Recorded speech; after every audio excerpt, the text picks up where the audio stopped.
कपड़े धोने वाली बहू। शादी के पहले से ही विभा को कपड़े धोने का बड़ा शौक था।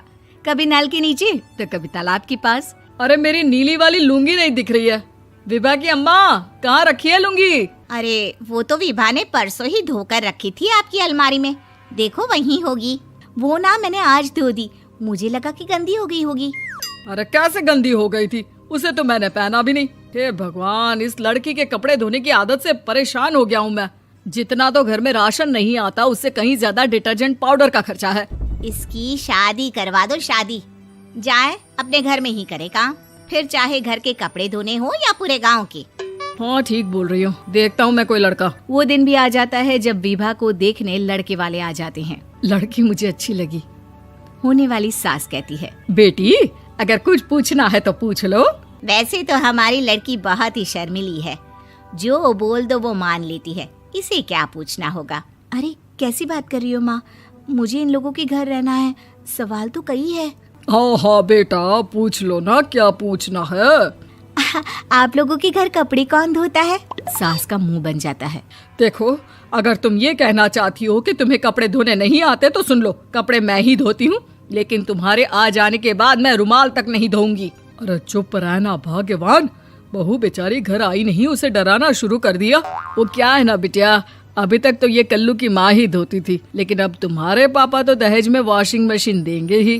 तभी विभा की माँ बोल पड़ती है, सवाल भी पूछा तो क्या। वैसे भाई साहब, मशीन की तो फिर भी कपड़े धोने की कैपेसिटी होती है। मतलब जो बिटिया दे रहे हैं ना विभा, इसे कपड़े धोने का बहुत शौक है। ये आप लोगों के क्या, आस पड़ोस गांव मोहल्ले सबके कपड़े धो दे और उफ तक ना करे।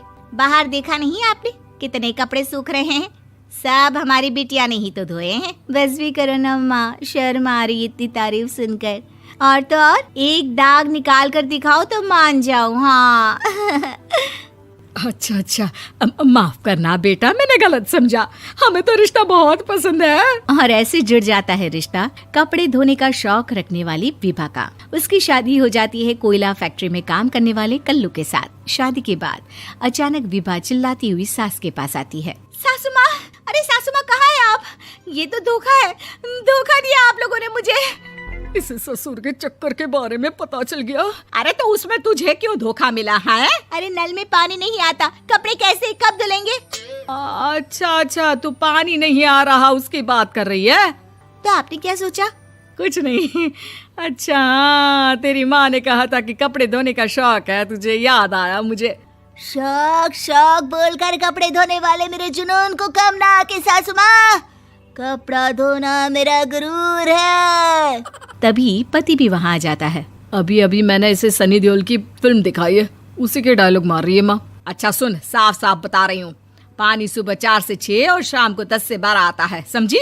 विभा टाइमिंग सुनकर हैरान हो जाती है। ये क्या भूतों का मोहल्ला है? सुबह 4 बजे उठकर कौन कपड़े धोता है? 4 बजे टंकी में पानी जाता है, फिर सारा दिन धोना ना, किसने मना किया? अरे कैसी बात कर रही हैं? 200 लीटर की टंकी में कितने कपड़े धो लूंगी मैं? सुबह ही उठ जाऊंगी मैं। अब क्या था, विभा सुबह 4 से लेकर रात के 12 बजे तक कपड़े ही धोती रहती। एक रोज सास पड़ोस से निकलकर कहीं जा रही होती है कि साथ वाली कहती है, हाँ कल्लू की माँ, जरा ये बताओ कि 2 साड़ी है, 2 ब्लाउज और एक पेटीकोट और एक नाड़े वाला लंबा कच्छा। हाँ तो? अरे तो क्या, कितना लोगी धुलाई ये बताओ। धोबन दिख रहे हैं हम क्या? हमारे पति सरकारी नौकरी से अभी रिटायर हुए हैं और बेटा सुपरवाइजर है कोयला फैक्ट्री में। धोबन समझ रखा है हमें। हाय रे कल्लू की अम्मा, माफ कर दो, वो तो मोहल्ले में यही सब बता रहे थे कि तुमने बहू को कपड़ा धुलवाने के काम में लगा दिया है। सास को पड़ोसन की बात सुनकर गुस्सा आ जाता है। वो घर पहुंचती है जहां घर के बाहर ही इतने सारे कपड़े सूख रहे होते हैं जितने कि किसी धोबन के घर पर। अरे ओ कल्लू की दुल्हन, बाहर निकल।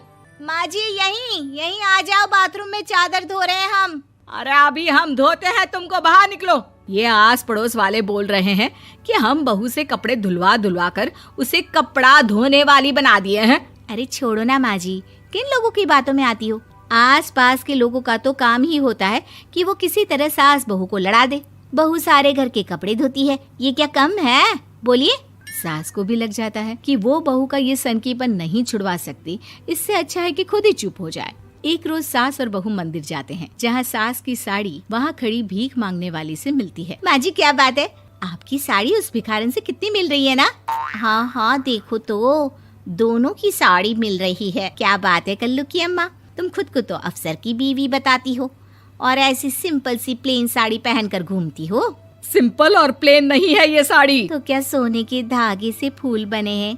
कुछ भी सासू माँ, कुछ भी। हाँ बने थे इस साड़ी में सोने के धागे से फूल। मेरे पति लेकर आए थे मद्रास से स्पेशली मेरे लिए 10,000 की।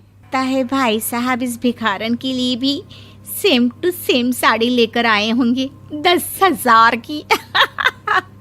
सास उस वक्त तो कुछ नहीं कहती, लेकिन बहू के साथ घर आती है और अलमारी से एल्बम निकाल कर लाती है। ये साड़ी देख रही है, ये वही साड़ी है जिसे मैंने अभी पहना था।